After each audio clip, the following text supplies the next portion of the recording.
Hi and welcome back to the channel. Today we're going to be discussing Disney Cruise Line and giving you hints and tips on what to do when booking your Disney Cruise Line holiday.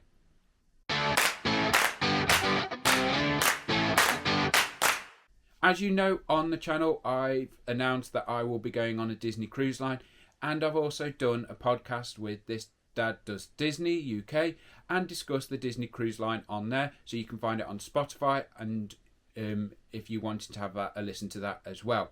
But we're going to give you some tips and tricks on what to do to prep for your Disney trip or things to look at. So first off, number one, have your budget ready. Have that number in your mind. We sort of went into our Disney Cruise Line holiday with a number in mind. We didn't want to go over that too much, and we sort of stuck to it. So number tip is have a budget in mind. Now the next few will also come together under budget, but it is also something to consider. Tip number two, have a location or locations in mind on where you want to visit. So Disney Cruise Line are all over the world, and you don't have to be a resident. You can go across to Australia and do a cruise line there. You can go across to Canada to do an Alaskan cruise, or go to Florida and do a Mexican or Caribbean cruise, or go down to Southampton or round Europe. The choice is yours. Have a look at all the different locations Disney offer. Have a look at the different cities they visit, and you can have an idea on where you want to go. When we were booking our Disney cruise, we had a Eastern European cruise we were looking at, a Norwegian, and the transatlantic. Ultimately, we chose the transatlantic for multiple reasons, but one of the main reasons was visiting Lighthouse Point, which is Disney's private beach in the Bahamas. It's something we're really looking forward to doing. We've never been to the Bahamas, so it's something that is sort of ticking off a bucket list of our own.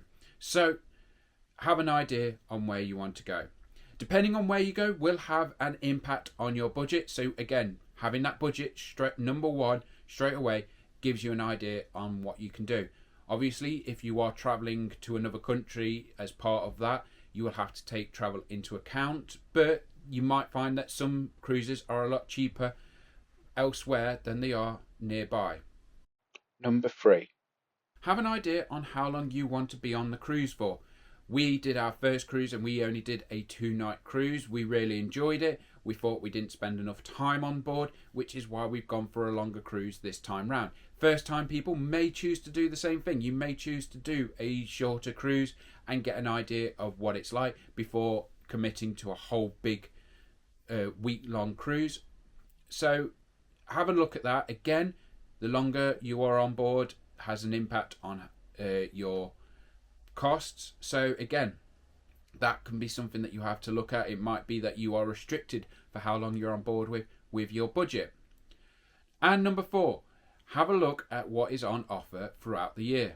That if you've got a big fan of Halloween or Christmas, they do offer cruises that have got a themed around Halloween and Christmas. They also do offer Marvel at Sea or Pixar Day at Sea. So have a look at what is available or what the theming of that cruise might be.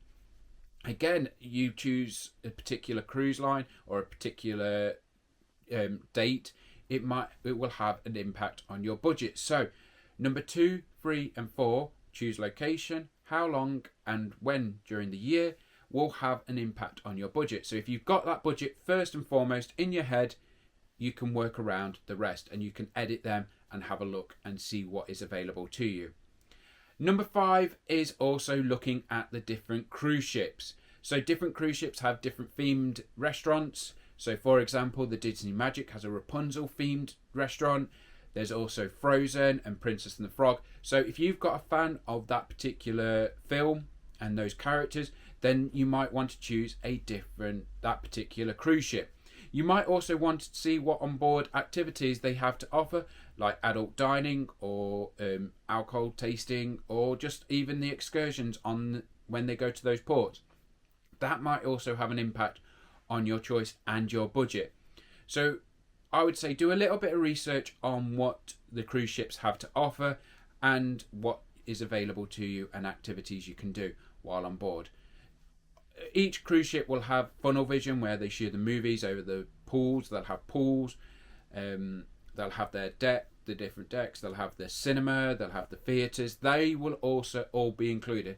But the newer cruise ships have more technology on board and have more variety of things. So again, have a little bit of research, have a look at what the cruise ships offer, have a look at what the different ports offer, and it might have an influence on your choices. So to sum up, number one, first and foremost, have that budget at there straight away. Everything else following this will be impacted by your budget. Next, have a look at some of the locations that are on offer. Maybe you want to go Hawaii, maybe you want to go to the Caribbean, maybe you just want to do a tour of the UK or Norway.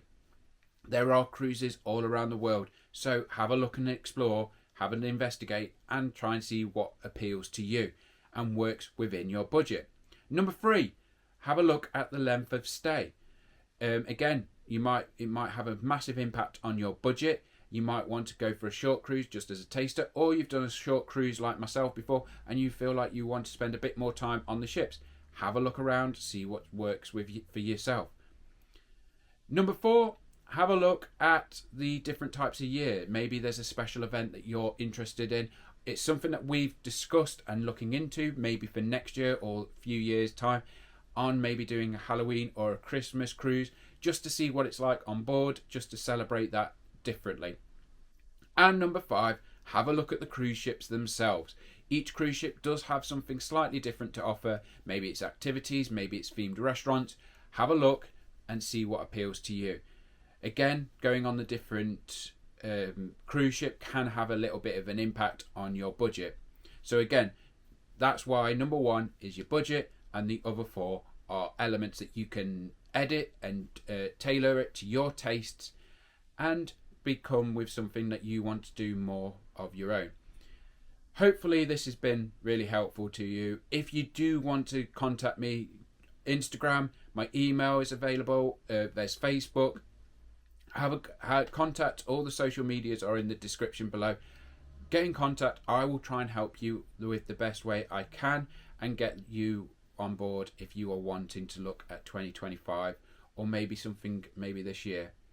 Let me know in the comments below what's your favourite destination to go on a cruise with, and if you are considering a cruise at all. Like, share, subscribe and support the channel however you can, and I will see you real soon.